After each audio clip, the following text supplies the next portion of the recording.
अजूरा nexus द्वारा भारतीय लोक गायकी में गजल और सूफी संगीत की एक शाम ने श्रोताओं को मंत्रमुग्ध कर दिया।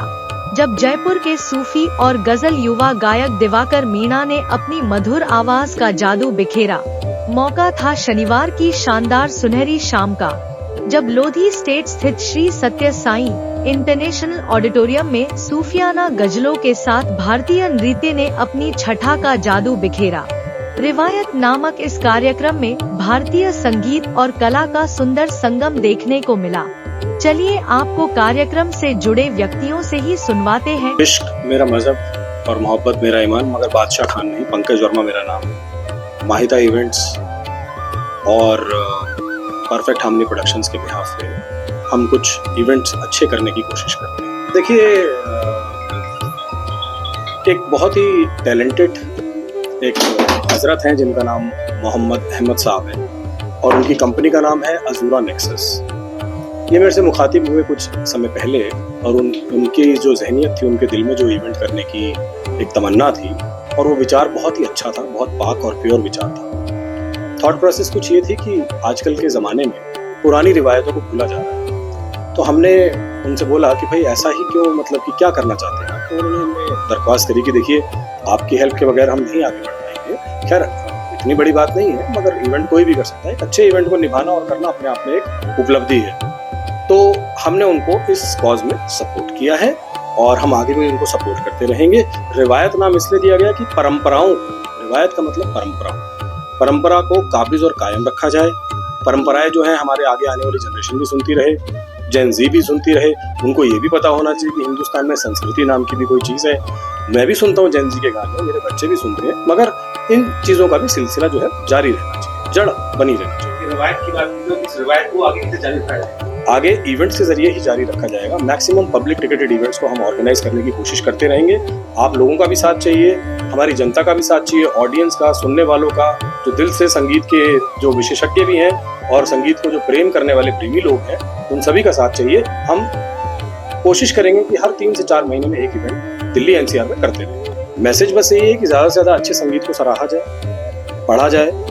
तस्बीह के दाने और माला के मनके जो हैं वो फिरते रहने चाहिए, क्योंकि कुछ लोग अगर अच्छा काम करेंगे तभी दुनिया कायम रहेगी, यही मेरा मानना है। मेरा नाम दिवाकर मीणा है और मैं मध्य प्रदेश के एक छोटे से गांव पेंची से हूं। अभी प्रेजेंटली जयपुर में रह रहा हूं। आज का जो कार्यक्रम हुआ है उसके बाद से मैं ये जरूर बताना चाहूँगा कि हमारे हिंदुस्तान के कल्चर को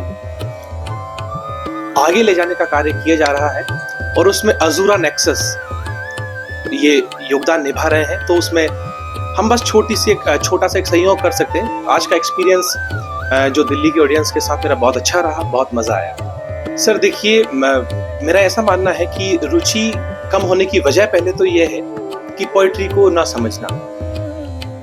जो पोइट्री है उसको अगर हम समझेंगे तो उसका मीनिंग बहुत अच्छा है, लेकिन आजकल युवा उस चीज़ पर ज़्यादा ध्यान नहीं देते।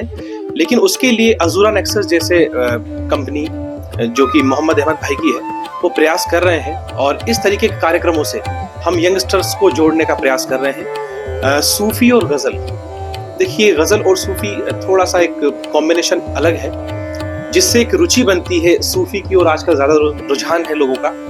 तो उस जरिए हम गज़ल भी प्रस्तुत करते हैं। जब सुनते हैं तो मज़ा आता है और बहुत अच्छा रिस्पॉन्स मिलता है। मेरी सभी से गुजारिश है कि आप लोग एक बार इस चीज़ की तरफ भी अपना रुझान देकर देखें, अपना ध्यान लगाकर। लेकिन हमारा जो संगीत है वो आपको मानसिक रूप से बहुत शांति देता है। मेरे मौला करम हो करम,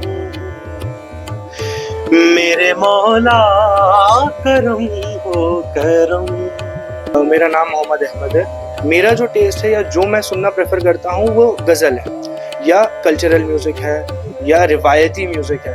तो जैसे कि मैंने कहा रिवायती म्यूज़िक है, तो जैसे ही मेरे माइंड में कॉन्सेप्ट आया कि मैं अपने चैनल से या अपनी ही एक स्ट्रीम से इस चीज़ को चैनलाइज करूं, तो मैंने ये सोचा कि मैं इसको क्यों ना नाम रिवायती दे दूं, क्योंकि मैं इस रिवायत को आगे चल के ले जाना चाहता हूं, कैरी फॉरवर्ड करना चाहता हूं। और जो हमारा जो एज ग्रुप है, जो जेनजीज हैं, वो डेफिनेटली इसको बहुत अच्छे से सुनना पसंद करते हैं और इसको अप्रिशिएट भी करते हैं इस आर्ट फॉर्म को। और अगर हम उनके सामने इस आर्ट फॉर्म को अच्छे तरीके से एक चैनलाइज्ड वे में प्रस्तुत करेंगे तो वो डेफिनेटली एंगेजमेंट दिखाएंगे अपनी। तो मेरी कोशिश यही है, मेरी कंपनी अजूरा नेक्सस जिसको मैंने लॉन्च करा है, जिसका मैंने पहला ही इवेंट रिवायत रखा है, और इसमें पंकज सर की बहुत बड़ा योगदान, बहुत बड़ी सपोर्ट रही है। जो भी आर्टिस्ट ने इस प्लेटफॉर्म पर आने के लिए अपना टाइम वक्त निकाला है, उनके लिए मैं बहुत ज़्यादा आभारी हूँ। दिवाकर सर, उनकी पूरी टीम, उनके साथ म्यूजिशियंस और मेरे फ्रेंड्स एंड फैमिली, सबका इसमें बहुत सपोर्ट रहा है। और इस रिवायत को हम अब रुकने नहीं देंगे। हम फुली एनर्जाइज्ड हैं, हमारे अंदर एनर्जी है, हमारे अंदर वो कैपेबिलिटी है, इसको हम आगे कैरी फॉरवर्ड करेंगे। मैं एक विजुअल आर्टिस्ट हूँ, जो मैं मल्टी डिसिप्लिनरी मीडियम्स में काम करती हूँ। मेरे primary mediums print making, drawing, painting और टेक्सटाइल टेक्निक्स हैं। मैं नेचुरल डाइज के साथ जोड़कर जेंडर और आइडेंटिटी के बारे में बात करती हूँ। मेरे काम का एक बड़ा हिस्सा है हमारी आइडेंटिटी और जेंडर। तो यहाँ पर मैं अपना एक काम लेकर आई हूँ, हु एम आई, जिसका टाइटल है। उस काम में मैंने 12 पोर्ट्रेट्स बनाए हैं, और वो 12 पोर्ट्रेट्स एक सिर्फ पोर्ट्रेट्स नहीं, सिर्फ हाथ के फॉर्म्स नहीं, 12 अलग अलग आईने हैं लोगों के, जिसमें हम थोड़ा हाथों के लकीरों के बियॉन्ड जाकर हम व्यक्ति के बारे में समझ सकते हैं। मोटा मोटा मेरा काम के बारे में कुछ ऐसा ही है। मेरे काम में भी मैं यही चाहती हूँ कि काम न सिर्फ विजुअली देखने के लिए नहीं, बल्कि हम काम करते हैं कि उसमें हम कुछ सोच सकें, जान सकें, और ऑडियंस थोड़ी मजबूर हो ये चीज़ समझने के लिए। मेरा नाम वंशिका वार्ष्णेय है और मैं श्रीमती कनिका सुधाकर से कोचिंग देती हूँ, जो मेरे को भरतनाट्यम की प्रैक्टिस करवाती हैं, और पिछले 6 साल से मैं उनसे भरतनाट्यम सीख रही हूँ। यही मैसेज देना चाहूँगी कि अपना इंडियन कल्चर बहुत सुंदर है, और हमारे इंडियन कल्चर में बहुत कुछ है जो हम अभी एक्सप्लोर कर सकते हैं, हम देख सकते हैं। जो युवा पीढ़ी आजकल नए नए वेस्टर्न कल्चर की तरफ जा रही है, मैं उन्हें ये दिखाना चाहती हूँ कि हमारा इंडियन कल्चर भी बहुत सुंदर है। मेरा नाम जोया खान है।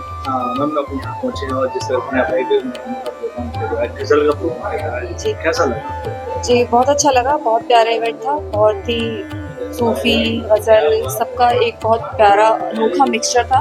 मुझे इवेंट देख के बहुत अच्छा लगा। मतलब इतना दिवाकर मीना जी की आवाज़ इतनी मीठी, इतनी सुरीली, उनकी आवाज़ इतनी अच्छी। हमने गज़ल का परफॉर्मेंस देखा, फिर एक डांस परफॉर्मेंस थी, और फिर हमने आर्ट एग्जीबिशन भी देखा। बहुत अच्छा एक्सपीरियंस था, मुझे बहुत अच्छा लगा। कल्चर जिस तरह से उभरता आ रहा है, क्योंकि देखा जाए तो जो पिछली सदी थी वो धूम थी, अब नए युवाओं के बीच में आ रहा है, तो कितना और महसूस किया जाए इसमें? जी भारतीय कल्चर है ये हमारा। जो आजकल की नई युवा पीढ़ी है वो इससे दूर होती जा रही है, तो ये एक बहुत अच्छी पहल है जो आजकल की युवा पीढ़ी के लिए एक रिलेट कर सकते हैं। युवा पीढ़ी उससे युवा पीढ़ी मतलब युवा पीढ़ी इससे आगे जुड़ सकती है, इससे मतलब अपना एक कनेक्शन बना सकती है। तो मुझे तो बहुत अच्छा लगा। मुझे लगता है कि और युवा को ऐसे गज़ल, ऐसे गाने, ऐसे गीत सुनने चाहिए और ऐसे इवेंट्स में आना चाहिए।